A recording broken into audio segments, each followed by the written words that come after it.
Peter Dinklage, it's like, well, of course, cast him. He's Peter Dinklage. He's amazing. But in many ways, I assume, and not knowing this, but I'm sure he grew up seeing Hervè as, this is my representation on TV. This is how I grew up watching.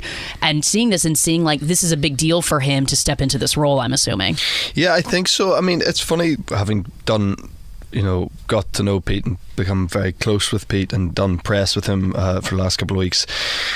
I think he would say, that he wouldn't have had much of a sort of idea of who Hervè was beyond what everyone else knew, really. And I think Pete sort of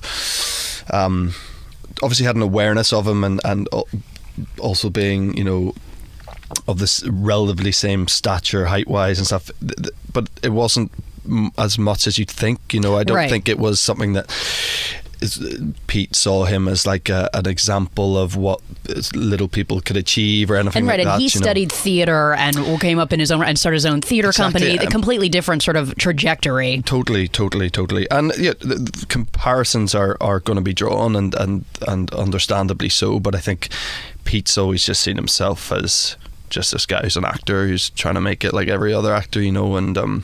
Yeah, I mean, he's great about that. He says, I think he wants all of us to feel like the fact that he's a dwarf, quote unquote, is the third or fourth thing about him. The first thing is, he's an actor. The second thing is, and he would say this, he's devilishly charming and handsome. And the third that he's not funny. And the fourth that he's a quote unquote dwarf. And that's what's so great. And I think that's where Hervè and Peter diverge, as you so clearly stated. Hervè was not an actor. Hervè was a painter who sort of fell into acting. Peter is a true actor, and so he's sort of a good actor is playing a not very good actor. Right, their trajectories are very different. And I think Hervé's life, in a way, served as a cautionary tale. It's like this is exactly what not to do, not to play into the stereotype, not to be defined by the physical limitations or your situation.